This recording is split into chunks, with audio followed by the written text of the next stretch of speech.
ಈ ಮಾಟ ಮಂತ್ರ ಪ್ರಯೋಗಗಳನ್ನು ಮಾಡಿ ಜೀವನ ನಾಶ ಆಗಬೇಕು ಅಂತ.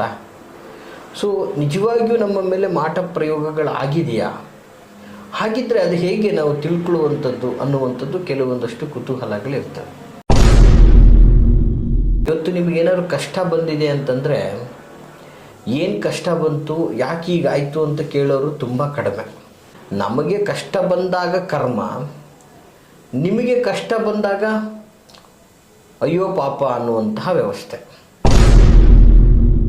ನಮ್ಮ ಮೇಲೆ ಮಾಟ ಮಂತ್ರ ಆಗಿದೆಯಾ, ಅಥವಾ ಆಗಿದ್ದರೆ ಯಾರು ಮಾಡಿರ್ಬೋದು? ನಮಗೆ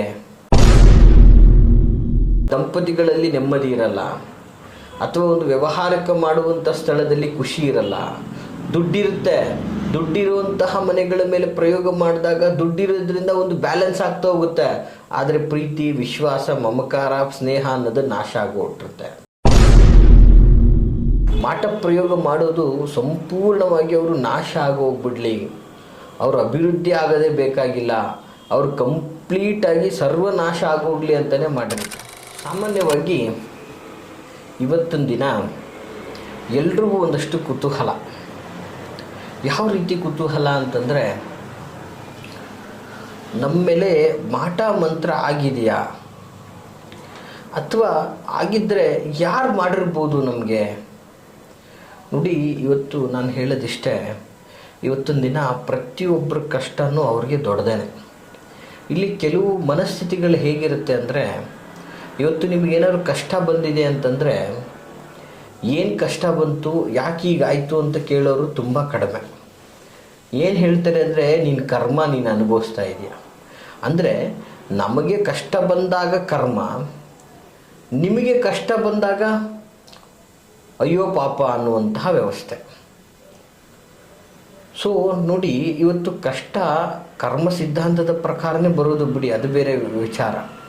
ಇವತ್ತು ಮಾನವ ನಿರ್ಮಿತವಾಗಿ ಕೆಲವು ಸಂಕಷ್ಟಗಳು ಕೊಡ್ತಾರಲ್ಲ, ಈ ಮಾಟ ಮಂತ್ರ ಪ್ರಯೋಗಗಳನ್ನು ಮಾಡಿ ಜೀವನ ನಾಶ ಆಗಬೇಕು ಅಂತ.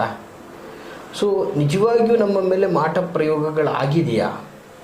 ಹಾಗಿದ್ದರೆ ಅದು ಹೇಗೆ ನಾವು ತಿಳ್ಕೊಳ್ಳುವಂಥದ್ದು ಅನ್ನುವಂಥದ್ದು ಕೆಲವೊಂದಷ್ಟು ಕುತೂಹಲಗಳಿರ್ತವೆ.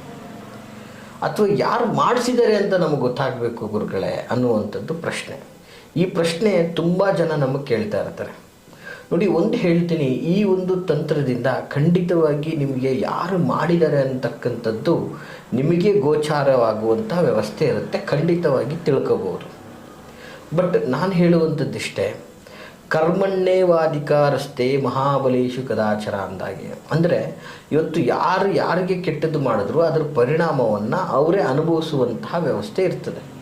ಇವತ್ತು ನಿಮಗೆ ಕೆಟ್ಟದ್ದು ಮಾಡಿದ್ದಾರೆ ಯಾರು ಅಂತ ತಿಳ್ಕೊಂಡಾಗ ನೀವು ಅವರೊಟ್ಟಿಗೆ ಜಗಳ, ಅಥವಾ ಅವರೊಟ್ಟಿಗೆ ನೀವು ಗುದ್ದಾಟ, ಅವರು ನಮಗೆ ಹಿಂಗೆ ಮಾಡಿಬಿಟ್ರಲ್ಲ ಅನ್ನುವಂತಹ ಒಂದು ದ್ವೇಷ, ಕ್ಲೇಶ, ಅವ್ರಿಗೆ ನಾನೇನೋ ಮಾಡ್ತೀನಿ ಅನ್ನುವಂತಹ ವ್ಯವಸ್ಥೆ, ಈ ರೀತಿಯ ಮೇಲೆ ಅವರೊಟ್ಟಿಗೆ ಹೋಗಿ ಜಗಳ ಜಂಜಾಟ ಮಾಡುವಂಥದ್ದು, ಇದೆಲ್ಲ ಮಾಡುವುದರಿಂದ ಮತ್ತಷ್ಟು ಸಂಕಷ್ಟಕ್ಕೆ ಗುರಿ ಹೊಂದಬೇಕಾಗ್ತದೆ.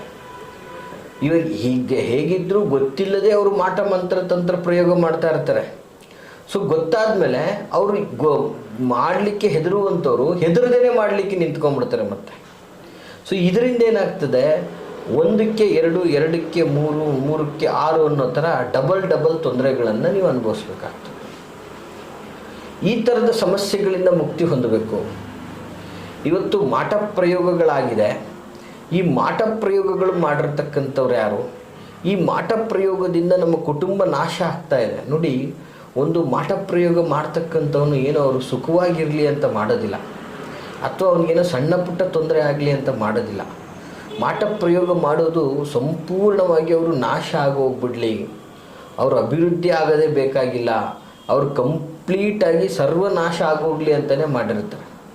ಸೊ ಇಂತಹ ವ್ಯವಸ್ಥೆಯಲ್ಲಿ ಮಾಡಿದಾಗ ಏನಾಗುತ್ತೆ, ತುಂಬಾ ಅವರು ಸಾವು ನೋವುಗಳನ್ನು ಕಂಡುಕೊಂಡು ಧನ ಧಾನ್ಯಗಳಿಗೆ ದರಿದ್ರ ಹತ್ತಿ, ಶುಭ ಕಾರ್ಯಗಳಿಂದ ವಂಚಿತರಾಗಿ, ಧನ ಧಾನ್ಯಗಳಿಗೆ ಕೊರತೆ ಉಂಟಾಗಿ, ಆಸ್ತಿ ಪಾಸ್ತಿಗಳಿಗೆ ಹಾನಿ ಉಂಟಾಗಿ, ಮನೆ ಅನ್ನೋದು ಸ್ಮಶಾನ ಮೌನ ಆಗಿ, ಒಬ್ಬರನ್ನ ಕಂಡ್ರೆ ಒಬ್ರಿಗೆ ಆಗದೆ, ಈ ಥರದ ನಾನಾ ವಿಧದ ಸಂಕಷ್ಟಗಳನ್ನು ಅನುಭವಿಸ್ತಾನೇ ಇರ್ತಾರೆ ಕುಟುಂಬದಲ್ಲಿ.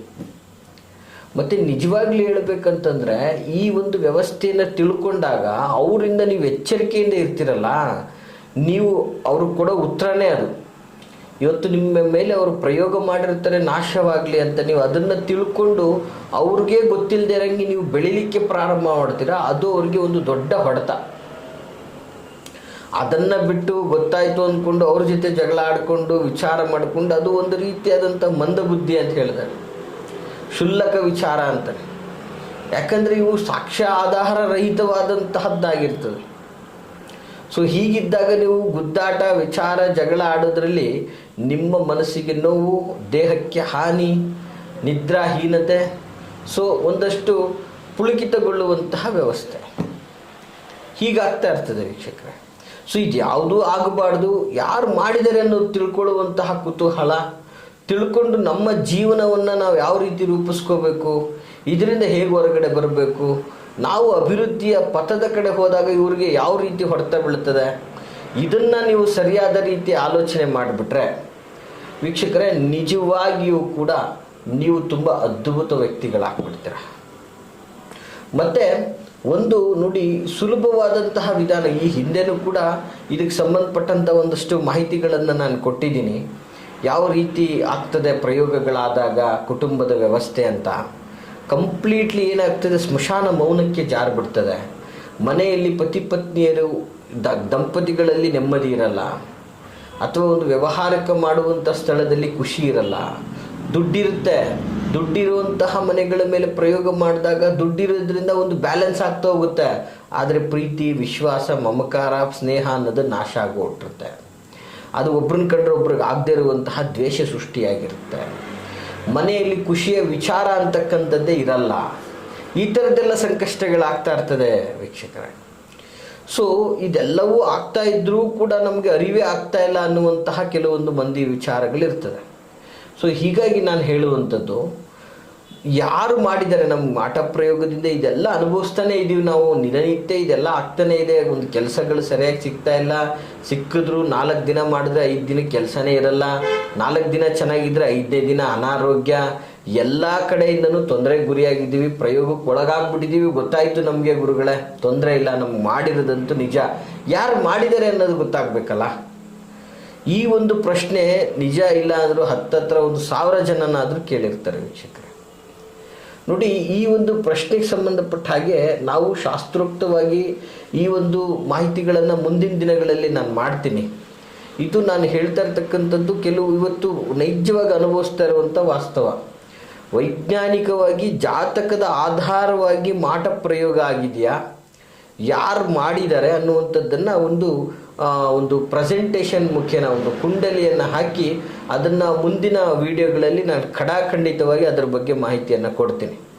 ಅದೊಂದು ಪಾರ್ಟ್, ಅದನ್ನು ಮುಂದಿನ ವಿಡಿಯೋಗಳಲ್ಲಿ ನಾವು ನೋಡೋಣ. ಹಾಗಾಗಿ ನಮ್ಮ ಚಾನೆಲನ್ನು ಸಬ್ಸ್ಕ್ರೈಬ್ ಆಗೋದನ್ನು ಮರಿಬೇಡಿ ನೀವು. ಸೊ ಈ ಒಂದು ವ್ಯವಸ್ಥೆ ಇದ್ದಂತಹ ಸಂದರ್ಭಗಳಲ್ಲಿ ಸುಲಭವಾಗಿ ಈ ಒಂದು ತಂತ್ರಗಳಲ್ಲಿ ಹೇಗೆ ನಾವು ಕಂಡುಹಿಡ್ಕೊಳ್ಬೇಕು ಅಂತಕ್ಕಂಥದ್ದು ಭಾಳ ಸುಲಭ ವೀಕ್ಷಕರೇ. ನೋಡಿ, ನಿಮಗೆ ವಾಮಾಚಾರ ಮಾಟ ಪ್ರಯೋಗ ಆಗಿದೆ ಅಂತಕ್ಕಂಥದ್ದು ಯಾರು ಮಾಡಿದ್ದಾರೆ ಅಂತಕ್ಕಂಥ ತಿಳ್ಕೊಳ್ಳುವಂಥ ವ್ಯವಸ್ಥೆ ಏನು ಮಾಡಬೇಕು ಅಂತಂದರೆ, ಮೊದಲನೇದಾಗಿ ವೀಕ್ಷಕರೇ, ಅಶೋಕ ಮರ, ಸಾಮಾನ್ಯವಾಗಿ ನೀವು ಇದನ್ನು ಕೇಳಿರ್ತೀರ, ಅಶೋಕ ಮರ ಅಂಥೇಳಿ. ಇದು ಖಂಡಿತವಾಗಿ ಪಾರ್ಕ್ಗಳಲ್ಲಿ ಸಿಗುತ್ತೆ, ಉದ್ಯಾನವನಗಳಲ್ಲಿ ಸಿಗುತ್ತೆ, ಹಳ್ಳಿಗಳಲ್ಲೆಲ್ಲ ಸಿಗುತ್ತೆ. ನೀವು ಅದಕ್ಕೆ ಸಂಬಂಧಪಟ್ಟಂಗೆ ಯಾರಿಗಾರು ಗೊತ್ತಿರ್ತಕ್ಕಂಥವ್ರು ಕೇಳಿ, ಅಥವಾ ಗೂಗಲಲ್ಲಿ ಸರ್ಚ್ ಮಾಡಿದ್ರೂ ಕೂಡ ಸಿಗ್ತದೆ ಯಾವ ರೀತಿ ಇರ್ತದೆ ಅಂತ.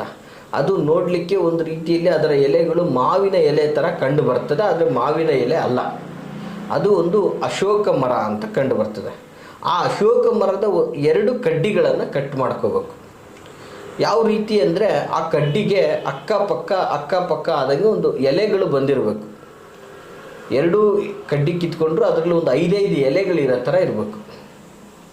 ಆ ಥರದ ಒಂದು 2 ಕಡ್ಡಿಗಳನ್ನು ತೆಗೆದುಕೊಂಡು, ಅಶೋಕ ಮರದ ಕಡ್ಡಿ ನೋಡಿ, ಇದನ್ನು ಸಾಮಾನ್ಯವಾಗಿ ಅಮಾವಾಸ್ಯೆಯ ದಿನ ಅಥವಾ ಹುಣ್ಣಿಮೆಯ ದಿನ, ಈ 2 ದಿನಗಳಲ್ಲೇ ಮಾಡಬೇಕು ಪ್ರತ್ಯೇಕವಾಗಿ, ಬೇರೆ ಇನ್ಯಾವ ದಿನಗಳಲ್ಲೂ ಮಾಡಬಾರ್ದು.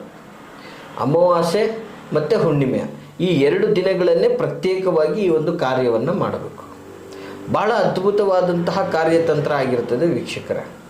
ಈ ಅಶೋಕ ಮರ ಇದು ಒಂದು ರೀತಿಯಾದಂತಹ ಒಂದು ದೈವ ವೃಕ್ಷ ಅಂತ ಹೇಳಿದ್ರು ಕೂಡ ತಪ್ಪಾಗಲಿಕ್ಕಿಲ್ಲ.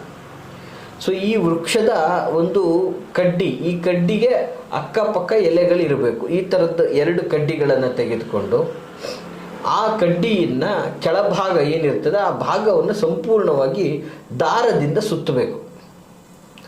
ಸುಮಾರು ಒಂದು 11 ಸುತ್ತನ್ನು ಸುತ್ತಬೇಕು 2 ಕಡ್ಡಿಗಳು. ಸುತ್ತಿದ ನಂತರ ಅದನ್ನು ನಿಮ್ಮ ಮನೆಯ ದೇವರ ಮನೆಗೆ ತೆಗೆದುಕೊಂಡು ಹೋಗಿ ಇಟ್ಟು, ಈ ಕಡೆ ಬಲಭಾಗಕ್ಕೊಂದು ಎಡಭಾಗಕ್ಕೊಂದು ದೇವರ ಮನೆಯಲ್ಲಿ ಇಟ್ಟು ಅದಕ್ಕೆ ಗಂಧ ಪುಷ್ಪಾದಿಗಳಿಂದ ಪೂಜೆಯನ್ನು ಮಾಡಬೇಕು. ನೋಡಿ, ಎಲೆ ತುಂಬ ಕ್ಲೀನಾಗಿರಬೇಕು. ಅದನ್ನು ಫಸ್ಟು ನೀಟಾಗಿ ಶುಚಿಯಾಗಿ ತೊಳಿಬೇಕು. ಆನಂತರ ದಾರವನ್ನು ಕಟ್ಟಬೇಕು, 11 ಸುತ್ತು ದಾರವನ್ನು ಕಟ್ಟಬೇಕು. ಅದನ್ನು ದೇವ್ರ ಮನೆಯಲ್ಲಿಡಬೇಕು. ಗಂಧ ಕುಂಕುಮ ಅರಿಶಿಣ ಗಂಧ ಪುಷ್ಪಾದಿಗಳಿಂದ ಅದನ್ನು ಪೂಜಿಸಬೇಕು. ಪೂಜಿಸುತ್ತಾ ನಿಮ್ಮ ಮನದಲ್ಲಿ ನಿಮ್ಮ ಪ್ರಶ್ನೆ ಒಂದೇ ಆಗಿರಬೇಕು, ನಿರ್ಮಲ ಚಿತ್ತರಾಗಿ ನನಗೆ ಯಾರು ಮಾಡಿದ್ದಾರೆ ಅದು ನನಗೆ ಗೊತ್ತಾಗಬೇಕು ಅನ್ನುವಂತಹ ಒಂದು ಮೊರೆಯನ್ನು ಅದಕ್ಕೆ ಇಡಬೇಕು. ಆಯಿತಾ? ಪೂಜೆ ಮಾಡಿ ಅದನ್ನು ಮೊರೆಯನ್ನು ಇಟ್ಟಾಗ ನೋಡಿ, ಇದನ್ನು ಕಂಟಿನ್ಯೂ ಆಗಿ ಅವತ್ತಿಂದ 5 ದಿನಗಳ ಕಾಲ ಪೂಜೆಯನ್ನು ಮಾಡಬೇಕು. ಅದಕ್ಕೆ 5 ದಿನಗಳ ಕಾಲ ಕರೆಕ್ಟಾಗಿ ನೀವು ಅದನ್ನು ಪೂಜೆ ಮಾಡಿದ್ದೆ ಆದರೆ ಈ ಒಂದು 5 ದಿನದ ಒಳಭಾಗದಲ್ಲಿ ನಿಮಗೆ ಅನಿರೀಕ್ಷಿತವಾಗಿ ನಿಮಗೆ ಯಾರು ಏನು ಮಾಡಿದ್ದಾರೆ ಅನ್ನೋದು ಗೋಚಾರ ಆಗ್ತದೆ. ನಿಮ್ಮ ಮನೆಯಲ್ಲಿರ್ತಕ್ಕಂತಹ ಕುಟುಂಬದ ಯಾವುದೇ ಸದಸ್ಯರಿಗೆ ಬೇಕಾದರೂ ಅದು ಗೋಚಾರ ಆಗ್ಬೋದು. ಖಡಾಖಂಡಿತವಾಗಿ ಯಾರು ಮಾಡಿದ್ದಾರೆ ಅಂತಕ್ಕಂಥದ್ದು ನಿಮಗೆ ಗೊತ್ತಾಗುತ್ತೆ. ಅದು ಗೊತ್ತಾದಾಗ ಅವರೊಟ್ಟಿಗೆ ಜಗಳ ಆಡೋದು, ಕಿರಿಕಿರಿ ಮಾಡೋದು, ಗೊಂದಲಕ್ಕೆ ಗುರಿ ಮಾಡೋದು, ಕೋಪ ತಾಪ ಆಕ್ರೋಶವನ್ನು ಮಾಡಿ ಮತ್ತೆ ನಿಮ್ಮ ಕಾಲ ಮೇಲೆ ನೀವೇ ಕಲ್ಲನ್ನು ಹಾಕೋಬೇಡಿ. ಸೂಕ್ಷ್ಮವಾಗಿದ್ದು ನಿಮ್ಮ ಬೆಳವಣಿಗೆಯಿಂದ ಅವ್ರಿಗೆ ಉತ್ತರವನ್ನು ಕೊಡಿ ಅಂತ ಹೇಳಕ್ಕೆ ಇಷ್ಟಪಡ್ತೀನಿ ವೀಕ್ಷಕರೇ. ಈ ಮಾಹಿತಿ ತಮಗೆಲ್ಲ ಇಷ್ಟವಾಗಿದೆ ಅಂತ ನಾನು ಭಾವಿಸ್ತೀನಿ. ಹಾಗಿದ್ದರೆ ಈ ಒಂದು ವಿಡಿಯೋಗೊಂದು ಲೈಕ್ ಕೊಡಿ. ಜೊತೆಗೆ ಯಾರು ಕಷ್ಟದಲ್ಲಿದ್ದಾರೆ ಅಂಥವ್ರಿಗೆ ಈ ಒಂದು ವಿಡಿಯೋವನ್ನು ಶೇರ್ ಮಾಡೋದ್ರಿಂದ ಅವರಿಗೆ ಒಳ್ಳೇದು ಮಾಡಿದಂಥ ಪುಣ್ಯ ನಿಮಗೆ ಸಿಗ್ತದೆ ಅಂತ ಹೇಳಕ್ಕೆ ಇಷ್ಟಪಡ್ತೀನಿ. ಹಾಗೆ ನಿಮ್ಮ ಯಾವುದೇ ಥರದ ಸಂಕಷ್ಟಗಳನ್ನು ನಮ್ಮೊಟ್ಟಿಗೆ ಮಾತಾಡಬೇಕು ಅನ್ನೋದಾದರೆ ನಿಮ್ಮ ಮುಂದೆ ಕಾಣ್ತಾ ಇರುವಂಥ ಸಂಖ್ಯೆಗೆ ಕರೆ ಮಾಡಿ. ಹಾಗೆ ನೇರವಾಗಿ ಭೇಟಿಯಾಗಲು ಮೈಸೂರಿನ ವಿಜಯನಗರ 2ನೇ ಹಂತ KD ಸರ್ಕಲಲ್ಲಿ ನನ್ನ ಕಚೇರಿ ಇರ್ತಕ್ಕಂಥದ್ದು. ನೇರವಾಗಿ ಸಹ ಬಂದು ನನ್ನನ್ನು ಭೇಟಿಯಾಗ್ಬೋದು ಅಂತ ಹೇಳ್ತಾ ಎಲ್ರಿಗೂ ಶುಭವಾಗಲಿ. ನಮಸ್ಕಾರ.